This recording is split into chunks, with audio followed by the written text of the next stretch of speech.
Alright, I cleaned off the DE, diatomaceous earth.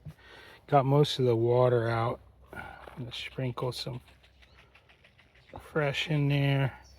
I think this also obviously would reduce the humidity in the hive, you know, from water that goes down to the bottom board. It's going to get absorbed. Wiped off the board, had 80 mites. 2 days after 11. Number 11. There's the old diatomaceous earth right there. Yeah, so 11 treatments, 80 mites after 48 hours. It's cold. I tried doing a live, I don't know.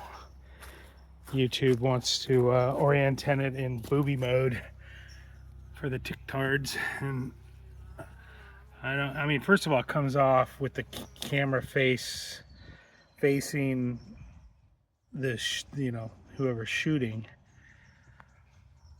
For me, the content is the bees. I'm the narrator.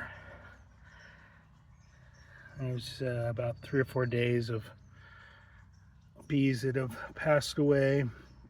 I tried to go live, had a yellow jacket feasting on a larva down there, and was unable to get it right because it keeps wanting me to flip it to vertical mode. Ooh, the headless horseman. Anyway, it's cold. There we are. Try to do the other hive.